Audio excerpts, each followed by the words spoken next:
नहीं बाबा। लो, काली नहीं चाहिए तुम्हें, गोरी चाहिए। जी बाबा। तो गोरी कितनी गोरी चाहिए? थारी गोरी भी चलेगी बाबा जी। थोड़ी गोरी भी चल जाएगी। जी बाबा। हाँ, तो आपके वहां नहीं मिल रही हैं लड़कियां आपको शादी के लिए? नहीं बाबा जी वहाँ तो नहीं। लड़की शादी के लिए लड़की ढूंढते ढूंढते यहाँ आ गए। जी बाबा जी, मैंने सोचा बाबा जी मन में कि बाबा जी ये मेरी शादी कराए। आपके पिताजी नहीं करा रहे हैं आपकी शादी? पापा ने बाबा पापा नहीं है? और नहीं। माँ? मम्मी। माँ है? ये तो माँ से बोलो, माँ कराएगी शादी। मम्मी ने करा देना। माँ नहीं कराती? नहीं। चिंता ना करो, गोरी लड़की मिलेगी तो फिर आपसे हम बात करा देंगे। कब तक अब बाबा मिले तो? जी। अब कहाँ है ही नहीं गोरी यहाँ, जी। सब सांवले हैं। जी। अब गोरी मिलेगी तो हम बात कराएंगे। जी। ठीक है? बहुत बहुत थैंक्स बाबा। पढ़े हो? जी बाबा। क्या पढ़े हो? 8वीं पास बाबा। 8वीं पास? जी। ठीक, तो लड़की कितना पढ़ी चाहिए? 12वीं भी होगी बाबा जी। तो 8वीं पढ़े हो, 12वीं वाली चाहिए? जी बाबा। शादी का भी तुमने सपना देख रखा है। अच्छा, भगवान करे पूरा हो। करो तो बाबा ये जी। लड्डू है ही ऐसा, जो खाए वो पछता है, जो ना खाए। बाबा जी मेरा भला करो तो बाबा जी। हैं? मेरा भला करो तो। क्या समझ में नहीं आया पाठक, क्या बोल रहे हैं भैया? मेरा भला करा दो। आपका भला ब्याह से होगा। भगवान का चिंतन करो, भगवान का नाम जपा करो। बोलो श्रीमन नारायण। श्रीमन्नारायण। भगवान का नाम जपो, भगवान का चिंतन करो, कथा सुन। शादी करो तो बाबा जी, मैं आप ही पे बहुत हूँ बाबा जी।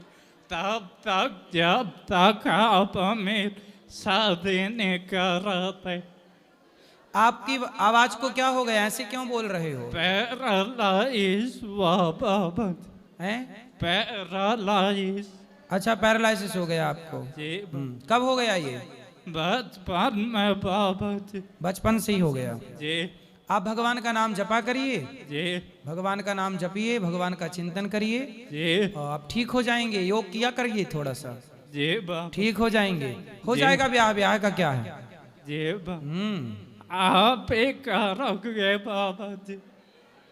अब मिले तो पहले गोरी आपके हिसाब की 12वीं पास। जी बाबा। 2 शर्त हैं आपकी, एक तो गोरी हो, एक 12वीं हो। अब दोनों देखना पड़ेगा ना। जी बाबा। अब 12वीं वाली और गोरी वाली मिलेगी तो आपसे बात करा दिया जाएगा। काम भी पारे होगी बाबा जी, तो कोई दिक्कत नहीं हैं? काम भी पारे होगी ना तो कम पड़ी होगी तो चलेगी? जी। तो कितना कम वाली? 7, 6, 5। 5वीं वाली भी चलेगी? जी बाबा। चलो अब मिले 5वीं वाली तो बात करते हैं। जो 20-21 साल के हो बाबा।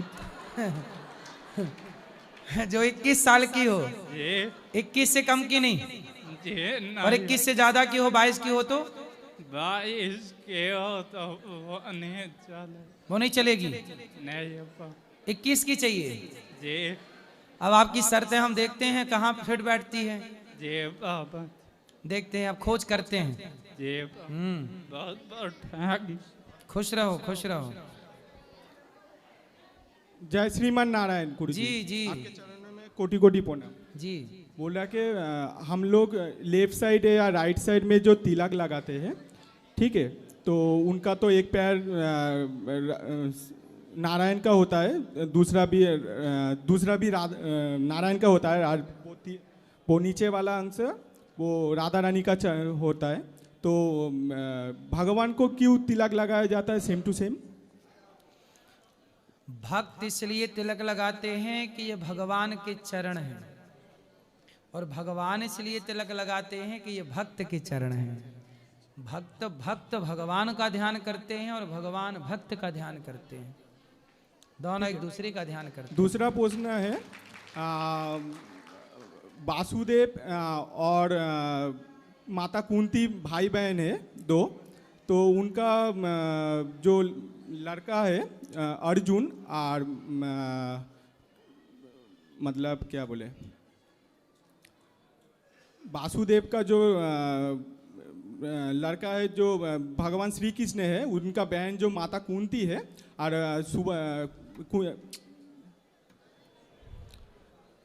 क्या प्रश्न मतलब है? प्रश्न है कि हैं? क्या हो गया प्रश्न का? सुभद्रा और अर्जुन का विवाह क्यों कैसे हुआ? मतलब वो एक तो भाई बहन लगभग हो रहा है ना वो रिश्ते में। ऐसा है कि कुंती के पिता ने कुंती को बचपन में ही, इनका नाम था प्रथा, इनका दान कर दिया था, गोद ले लिया था कुंती भोज नाम के राजा ने। इनका यथार्थ नाम है प्रथा, इसलिए भगवान कृष्ण अर्जुन को क्या बोलते हैं? पार्थ। पार्थ क्योंकि प्रथा पुत्र। तो बचपन में कुंती का दान कर दिया था कुंती भोज नाम के राजा को, उनकी कोई संतान नहीं थी, इसलिए वो दान हो गई तो उनका गोत्र, उनका नाम, उनका सब कुछ बदल गया। इसलिए और अर्जुन किसके पुत्र हैं?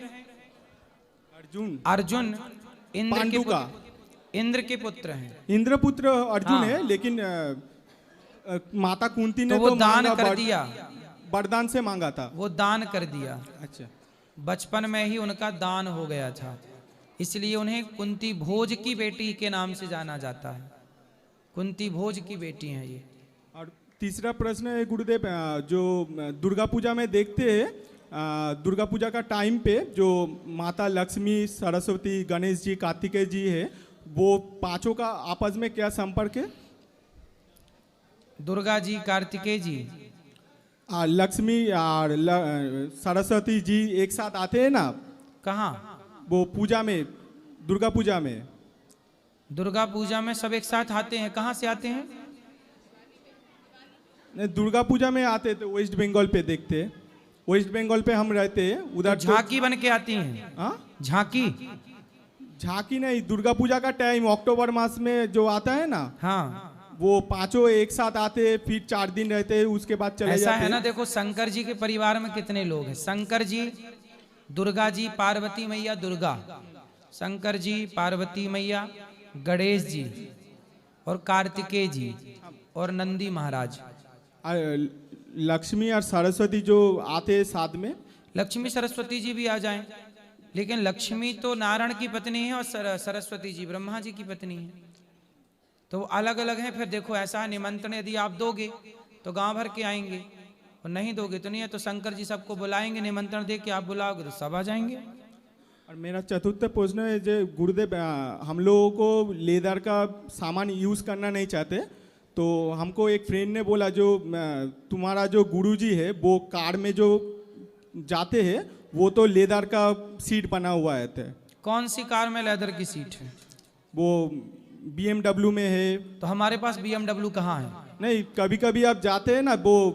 अरे हम कथा BMW करने हमारे के पास लिए। है ही नहीं। अब भाई ऐसा है कि हम कहीं गए और किसी ने BMW, आप भिजवा दो एक BMW हमारे नहीं, लिए। वो मैंने आपका अगर कथा उसमें में बैठा सुना, करेंगे। आपका कथा सुनो। में मैंने सुना। जो गाड़ियों में जो भी प्रयोग होता है वो तो मैं नहीं जानता कि गाड़ियों में क्या प्रयोग होता है, लेकिन मुझे लगता नहीं है कि उसमें चमड़े का प्रयोग होता होगा। ठीक है, मैं इसके बारे में जानता नहीं हूँ, क्योंकि BMW मेरे पास नहीं है। आप दे दोगे तो मैं फिर रिसर्च करूंगा उसके बारे में। और एक तो प्रश्न है मेरा गुरुदेव जी। बच्चा अगर माता पिता को छोड़ देता है हाँ, तो गलत होता है वो।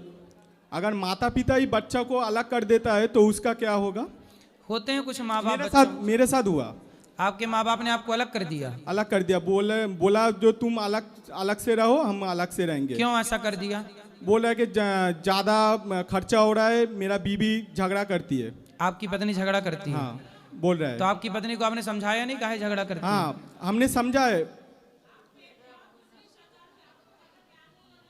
तो आपको आपकी पत्नी क्यों झगड़ा करती है? हाँ, आपकी पत्नी क्यों झगड़ा करती है? एक साथ रहेंगे तो बर्तन में तो आवाज होगा ही ना।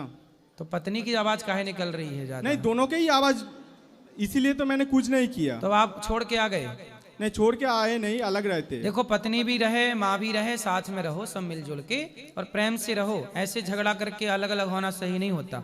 माँ बाप की सेवा कौन करेगा? कल आप भी माँ बाप बनोगे, आपके बच्चे भी अलग हो जाएंगे, आप अकेले रह जाओगे। माँ बाप की सेवा करना हर पुत्र का धर्म है, सास ससुर की सेवा करना हर बहू का धर्म है। कल आपके बच्चे की भी पत्नी आएगी, फिर वो कहेगी कि हमें अलग चाहिए। ऐसे में तो व्यवस्थाएं बिगड़ जाएंगी सनातन की। भाई एक दूसरे का सपोर्ट करना चाहिए ना हमें अपने। जब आप छोटे थे तो आपके माँ बाप ने आपकी सेवा की कि नहीं? मालिश की, तेल लगाया और चलना सिखाया, कपड़ा पहनाया, पढ़ाया लिखाया, और आप बड़े हो गए तो माँ बाप को छोड़ के लुगाई के संग भाग गए। ये धर्म नहीं है। और माता जी का प्रश्न है कि भैंस के दूध के साथ भोग लगा सकते? किसका? माता जी प्रश्न कर रहे हैं। हाँ, कान्हा जी को। भगवान का भोग गैया के दूध का लगता है, भैंस का यदि आपके घर में भैंस है तो भैंस की दूध लगेगा, और क्या करोगे? ठीक है, चलो। जय श्रीमान नारायण। हाँ जी। राधे राधे गुरु जी। जी, जय श्रीमन नारायण। जय श्रीमन नारायण। गुरु जी बहुत टाइम से आपके यहाँ पे आने के लिए सोच रहे थे, बस आज मौका मिला है, और वो भी बहुत कम समय के लिए। बैठना चाह रहे हैं पर हमें जाना है। बताओ सवाल क्या है? वृद्ध माताओं को हमने दर्शन किए, बहुत अच्छा लगा। आपका काम सराहनीय है गुरु जी। खुश रहिए। राधे राधे गुरु जी। राधे राधे गुरुजी, आपके चरणों में कोटि कोटि प्रणाम। मेरे जो भैया हैं वो पढ़ते नहीं है। कितने बड़े हैं? 16 years old। तो क्यों नहीं पढ़ते? आपने समझाया नहीं? वो फोन देखते हैं। फोन कौन देता है उनको? उनके पास उनका पर्सनल फोन है। तो ये तो गलत बात है आपकी। इसमें आपके माँ बाप की गलती है। 16 साल के बच्चे को आपने फोन दे दिया, इससे बड़ी मूर्खता क्या हो सकती है? तो आपके माँ बाप की कमी है, उस बच्चे की कोई कमी नहीं है। इसमें आपके माँ बाप की पूरी 100% गलती है। पर्सनल फोन क्यों दे दिया? बहुत पैसे वाले लोग अपने पैसे का दुरुपयोग करते हैं, सुविधाएं देके बिगाड़ लेते हैं, बाद में रोते हैं। लेकिन वो जिद कर रहे थे इसलिए मम्मी अरे ने जिद दिलाया। करेगा तो कुछ भी दे दोगे बेटा? बच्चे तो जिद करते हैं। जिद की जगह 4 थप्पड़ मारना चाहिए।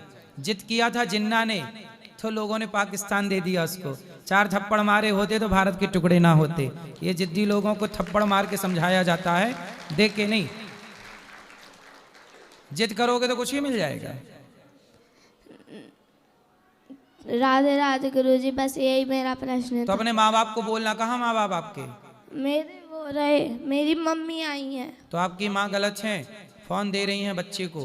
पिताजी भी गलत हैं, फोन दे रहे हैं बच्चे को। इसलिए बच्चा बिगड़ेगा तो आपके माँ बाप ही दोषी होंगे, उन्हीं की जिम्मेदारी है, उसकी कोई गलती नहीं। 16 साल के बच्चे को फोन दोगे तो चलाएगा ही। इसमें अंधापन माँ बाप का है। धृतराष्ट्र ना बने। धृतराष्ट्र यदि अंधे हैं, और गांधारी ने भी पट्टी बांध रखी है। जब माँ बाप अंधे हो जाते हैं बच्चों के आगे तो बच्चे दुर्योधन बन जाते हैं। इसलिए जहाँ जरूरत प्यार की उतना प्यार करो, जहाँ जरूरत डांट की वहाँ डांट करो, और जहाँ जरूरत 2 थप्पड़ लगाने की है 2 थप्पड़ जरूर लगाने चाहिए जरूरत पड़ने पे, वरना बच्चा बिगड़ेगा। जिम्मेदारी माँ बाप की होगी। राधे राधे गुरुजी। जी गुरु जी जी प्रणाम साहब। जी। हम संजय कुमार LIC भारतीय जीवन बीमा निगम के 12 से हैं साहब। 12 से LIC एजेंट संजय बताओ। कुमार। अरे साहब आपके चरणों में कोट कोट प्रणाम। खुश रहिए। अरे साहब आपको हम टीवी पर देखकर मोबाइल में बहुत ही खुश होते हैं देखकर। हमारी इच्छा आपसे मिलने से बहुत दिन से मिलने की इच्छा थी। हमको साहब एक थोड़ा शाम को ड्रिंक कर लेते तो मिसेज बहुत नाराज होती, छूट नहीं रही साहब। छोड़ तो- के चली गई? जी। कौन चली गई छोड़ के? अरे वो मिसेज मतलब नाराज होती हैं, ड्रिंक कर लेते हैं साहब, शराब वराब पी लेते। तो अभी है कि चली गई? हैं। तो आप क्यों पीते हो शराब? अरे कभी कभी शाम को हो जाती है साहब। कौन सी वाली पीते हो? अरे यही 90 वाली देसी। पौवा? जी साहब। तो पौवा 90 का आता है? जी जी 90 रुपया का? जी। कितने पौवा पी जाते हो? एक साहब शाम को पी ले। एक पौवा शाम को रोज? जी जी। तो पत्नी को ही पिलाते हो? हाँ, वो नाराज होती हैं, गाली वाली देने लगती हैं। पत्नी गाली देने लग जाती है? आई हैं साहब साथ शराब तुम पीते हो, गाली पत्नी देती है? में। जी जी। अच्छा है। वो बच्चे आई- हैं आपके? बच्चे? जी, एक बेटी है, एक बेटा है साहब। बेटा कितना बड़ा है? वो है BA कर चुका है साहब। तो बेटे को भी एक आध पौआ पिलाते हो? नहीं, वो नाराज होता है साहब। बेटा शराब नहीं पीता? वो बाहर इलाहाबाद में पढ़ता है साहब। तो जब आता है घर में तो उसको पिलाते हो कि नहीं? नहीं, वो नाराज होता, चोरी से पीते हैं साहब।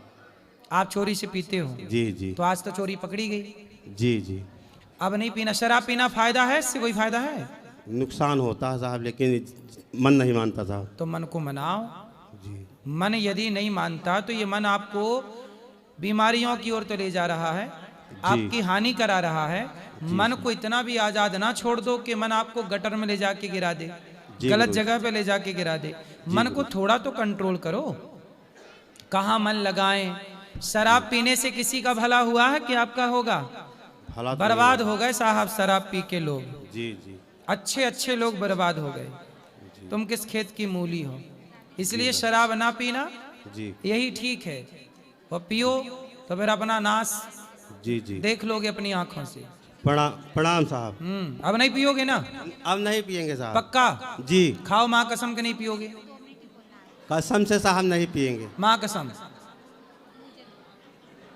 जी, कसम से नहीं पियेंगे। माँ कसम खा के बोलो, माँ कसम आज से शराब नहीं पियेंगे।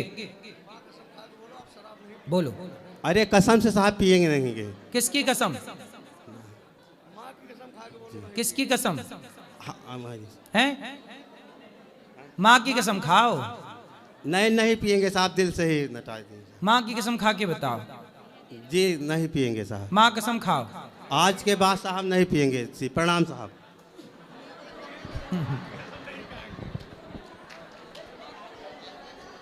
अब नहीं पीना, पक्का वादा? जी, पक्का वादा साहब, नहीं पियेंगे। माँ कसम खा के बोलो नहीं पीऊंगा। जी, कसम कसम से साहब नहीं पियेंगे, नहीं पियेंगे, नहीं पियेंगे। ठीक है जी, प्रणाम साहब। राधे राधे गुरुजी। जी। मैं नेपाल से आया हूँ आपसे मिलने के लिए। बताओ। जी, मैं विदेश में रहता हूँ, कतार में, लेकिन फिर भी आपका उधर कथा सुनता हूँ कतार से मैं। अच्छा। कभी मैं वृंदावन नहीं आया था, इतना उम्र हो गया, लेकिन फिर भी मेरा बीबी बोला से बाबा से जाके मिलो, एक फोटो खींचो। मैं नेपाल से आया हूँ। तो अभी ऊपर खिंचवाएंगे आपके संग फोटो। चलो ऊपर जी मंदिर में। गुरुजी, मेरे जिंदगी में मैं कमाना चाहता हूँ, लेकिन कभी कल मैं गिर जाता हूँ, बहुत टेंशन होता है। कहाँ से गिर जाते हो? अब जैसे काम करता हूँ कमाने के लिए, घर द्वार बनाने के लिए, पैसा ज़्यादा कमाने के लिए, अब 2 साल 4 साल होता है, कंपनी टूट जाता है, मुसीबत आ जाता है, बहुत टेंशन होता है ज़िंदगी में। कोई बात नहीं, परेशान ना होइए। जब कंपनी में दिक्कत आए तो जहाँ आपको बेहतर काम मिले, बेहतर पैसा मिले, वहाँ कर लो। काम तो करना ही है। जी गुरुजी, मैं नेपाल से आया हूँ, आपसे मिल लिया, बहुत खुशी होगा। खुश रहिए। कतार में रहता हूँ, लेकिन फिर भी आपका प्रवचन सुनता हूँ। भगवान सुखी रखे। अभी फोटो खिंचाएंगे। चलो। राधे राधे गुरुजी। हाँ जी, मेरा आपसे एक प्रश्न था। बोलो। कई लोग कहते हैं कि मंदिरों में काले कपड़े नहीं डाल के जाने चाहिए, क्यों नहीं डालने चाहिए गुरुजी? नहीं, पहनते हैं, काले कपड़े भी पहनते हैं। काला कपड़ा ऐसा है शुभ नहीं होता, इसलिए ऐसा बोल देते हैं। वरना काले, अब देखो बाल तो काले हैं ही सबके, हैं? राधे राधे गुरुजी। तो अशुभ नहीं पहनते। पूरा ब्लैक नहीं होना चाहिए, नीचे से ऊपर तक। बाकी तो कपड़ों में काला रंग राधे होता ही राधे है। गुरुजी। हाँ जी। आप मुझे ये बताइए कि अभी हम बच्चे हैं तो मैं भगवान की भक्त कैसे बन सकती हूँ? भगवान के भक्त बनना है आपको? भगवान का भक्त बनना है? क्यों बनना है भक्त आपको? कि भगवान मुझे हमेशा मेरे साथ रहे। भगवान तो अभी भी आपके साथ है। भक्त बनने के लिए क्या? भगवान की कृपा होगी। सुनो, भक्त बनने के लिए क्या चाहिए पता है? केवल ये विश्वास चाहिए कि भगवान सदा मेरे साथ हैं। सुनो, एक छोटी सी कहानी एक छोटे से बच्चे की आपके लिए सुनाता हूँ। एक 10 साल का लड़का था। उसने अपनी माँ से कहा कि माँ, मुझे नानी के घर जाना है। तो माँ ने कहा कि बेटा, अभी नानी के घर मत जाओ, अभी मैं बिजी हूँ किसी काम में, मैं तुम्हें 2 दिन बाद ले चलूंगी। लड़का बोला नहीं, मुझे तो अभी नानी के घर जाना है।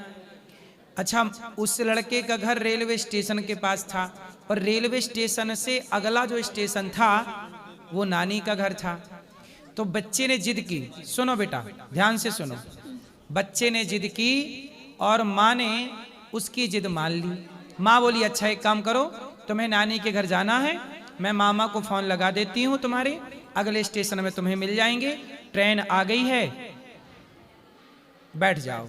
अब माँ ने बच्चे को एक सीट में बिठा दिया रिजर्वेशन करा के, और बच्चे को बिठा दिया और बच्चा को एक कागज की पर्ची दे दी कि बेटा रास्ते में डर लगे तो ये कागज, जब बहुत संकट आए, बहुत दिक्कत आए तो ये पर्ची निकाल के पढ़ लेना। तो बच्चे ने जेब में पर्ची रख ली, ट्रेन चल पड़ी। जैसे ही ट्रेन चली तो बच्चे को तो लगा मैं नानी के घर जा रहा हूँ, अच्छा है अच्छा है। लेकिन जैसे ही आगे ट्रेन चली, 5 मिनट 10 मिनट बीता तो उस लड़के के सामने सारे लोग अजनबी थे, नए नए चेहरे थे जिनको कभी देखा नहीं। तो वो बच्चा ना डरने लगा, और जब डरने लगा तो वो अपनी माँ को याद करने लगा, पिता को याद करने लगा, पर वहां ना माँ थी ना पिता था, कोई नहीं था। अब वो डरने लगा, नए नए चेहरे देख के। वो पहली बार यात्रा कर रहा है ना अकेला ट्रेन की, वो डर गया। अब डर गया तो वो रोने लगा। अब उसे लगने लगा कि मैं माँ से क्यों दूर हो गया, माँ कब मिलेगी। अगला ही स्टेशन था, लेकिन वो इतनी लंबी यात्रा उसे लगने लगी कि कब पहुंचूंगा। तब उसे याद आया कि माँ ने एक पर्ची लिखी थी, और पर्ची में कहा था माँ ने कि जब ज्यादा संकट आए तो खोल के देखना। तो लड़के ने पर्ची खोली कि माँ ने क्या लिखा था, मैं डर गया हूं, मैं कष्ट में हूं। पर्ची में लिखा था बेटा तुम चिंता ना करो, तुम अकेले जा रहे थे तो मुझे लगा कि तुम डर जाओगे, इसलिए पीछे वाले डिब्बा में मैं भी बैठी हूं, तुम्हारी माँ, चिंता ना करना। और जब उसने ये बात सुनी, राधे राधे। पहले सुनो पूरी बात, अभी पूरी नहीं हुई। जब उसने पूरी जब जब जब उसने पर्ची पढ़ी तो अब उसका डर हो गया खत्म। डर क्या हो गया? खत्म। डर खत्म हो गया, क्योंकि उसे विश्वास हो गया कि पीछे वाले डिब्बे में मेरी माँ है। अब तो वो खुश हो गया कि माँ तो यही है। अब वो हैप्पी हो गया, और हैप्पी हैप्पी खुश खुश वो अगला स्टेशन आया और वो उतर गया। उसे मामा जी लेने आए, तो मामा जी लेकर जाने लगे। तो लड़के ने कहा मामा जी रुको, माँ भी आ रही है, पीछे वाले डिब्बे में माँ है। तब मामा ने कहा कि कोई माँ नहीं है तुम्हारी यहाँ पे, माँ तो घर पे ही है। तो बोले पर्ची में तो लिखा था। तो माँ को फोन लगाया कि माँ आप तो हो नहीं यहाँ और आपने पर्ची में लिखा था। तब माँ ने कहा कि बेटा यदि पर्ची में मैं ये ना लिखती कि मैं नहीं हूं तो तुम और डर जाते। तो मैंने लिख दिया कि मैं हूं, और तुम्हें विश्वास हो गया कि माँ है, विश्वास हो गया कि पीछे के डिब्बे में माँ है, तो आपका डर खत्म हो गया। ऐसे ही बेटा जीवन में सदा ये विश्वास रखो कि भगवान मेरे साथ हैं, तो सारा डर खत्म हो जाएगा। हम लोग भूल जाते हैं कि भगवान हमारे साथ हैं। ये याद रखना है कि हद सदा भगवान हमारे साथ हैं। तू अकेला नाही प्यारे राम तेरे साथ में। और जब आप ये विश्वास लेके चलते हैं कि भगवान मेरे साथ हैं, ये विश्वास ही भक्ति कहलाता है। यही भक्ति। ठीक है बेटा? राधे राधे। राधे राधे। लाडे लाडे लाडे लाडे गुलू जी। लाधे लाधे। आपसे कुछ पूछना नहीं है, मुझे आपका बस आशीर्वाद और भक्ति चाहिए। ये मैं पूछना चाहती हूँ कि भगवान की भक्ति कैसे ले सकते हैं? आप भगवान की भक्ति कैसे ले सकते हैं? रोज भगवान के पास जाया करो, भगवान को प्रणाम किया करो, और भगवान का नाम जपा करो। क्या जपा करोगी? बोलो श्रीमन नारायण, बोलो श्रीमन नारायण, बोलो श्रीमन नारायण, बोलो राधा, बोलो राधा राधा कृष्ण, कृष्ण राधे कृष्ण, राधे कृष्ण, राधे कृष्ण। राधे कृष्ण। बस यही जपा करो, भक्ति मिल जाएगी आपको। ठीक है? राधे राधे। लाधे लाधे। गुरुजी राधे राधे जी। गुरुजी की चरणों में सादर प्रणाम। जी। गुरुजी आपसे है कि मुझे कभी गुस्सा बहुत आ जाता है। मेरे पे गुस्सा? नहीं नहीं, मुझे आता है, और जब मैं बच्चों को अपने देख लेता हूँ तो गुस्सा वहीं पे खत्म हो जाता है। मेरे पे गुस्सा तो नहीं आ रहा है? अरे नहीं नहीं नहीं नहीं, नहीं गुरु आप पे क्यों? किस पे गुस्सा आता है? पर फालतू जैसे बात कर रहे हैं, कोई भी आप उठपटांग मतलब शब्द भी कोई मुझे बोलता था, एक आदमी बाइक कट करके निकल जाता है, वो चीज़ मुझसे नहीं हो पाता। तो आपको गुस्सा आता है, फिर आप अपने बच्चों को देख लेते हैं तो गुस्सा खत्म हो जाता है। वहीं पे खत्म हो जाता, मतलब छोड़ो जाने दो। हाँ, अच्छा है। कितने बच्चे हैं आपके? 2 हैं गुरुजी। और आने दो 2-3-4 बच्चे। नहीं, हाँ, और क्या? हम तो हमारे तो गुरु नहीं, और ताकि और क्या भी ये हो जाएंगे बड़े, तो आपका गुस्सा जब जब आएगा तब कोई ना कोई बच्चा आपके पास होना चाहिए ना। तो ये बच्चे बड़े होते चलेंगे और यहाँ छोटे छोटे आते चले ताकि गुस्सा कंट्रोल रहे। गुस्सा वहीं पे कंट्रोल। देखे जो मोबाइल देख लिया, अजीब सा होता है, कोई मतलब फालतू ही बोल दिया। यहाँ दुनिया है, संसार सागर है, कई हर किस्म के लोग बोलते हैं, उल्टा सीधा बोल देते हैं कभी कभी, तो उस चीज़ में झल मचती है मुझे। कोई बात नहीं, गुस्सा आता है, आना भी चाहिए। भीष्म पितामह को गुस्सा नहीं आया जब द्रौपदी के कपड़े उतारे जा रहे थे, नहीं आया तो बाणों की सैया मिल गई, नहीं आया गुस्सा तो महाभारत हो गया। इसलिए क्रोध सही वक्त पर सही जगह पे आना धर्म है, जरूरी है, आना चाहिए। क्रोध बहुत जरूरी है। पितामह को क्रोध करना था, दुशासन के ऊपर नहीं किया। जटायु ने क्रोध किया रावण के ऊपर, रो रे रावण रे रे दुष्ट ठाण के न होई, खड़ा हो जा।